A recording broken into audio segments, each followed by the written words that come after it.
In our worldview today, yet another independent newspaper is shutting down in Hong Kong as authorities there continue a crackdown on free press.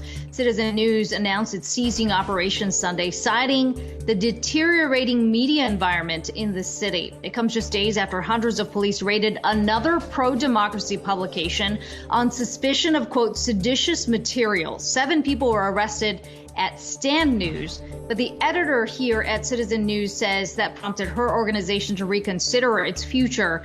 The outlet was the largest remaining independent news organization in Hong Kong after Apple Daily shut down its operations in June.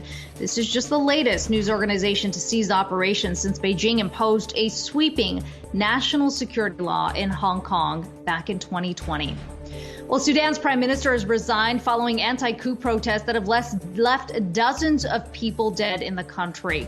In a speech Sunday, Abdullah Hamdok warned that Sudan was at a dangerous turning point that threatens its whole survival. An alliance between military and civilian groups have ruled Sudan since 2019, but the military effectively took control back in October and temporarily detained Hamdok. He was just reinstated back in November. His resignation comes after Sudanese security forces killed 3 people in pro-democracy protests over the weekend, bringing the death toll stemming from all of these demonstrations to nearly 60.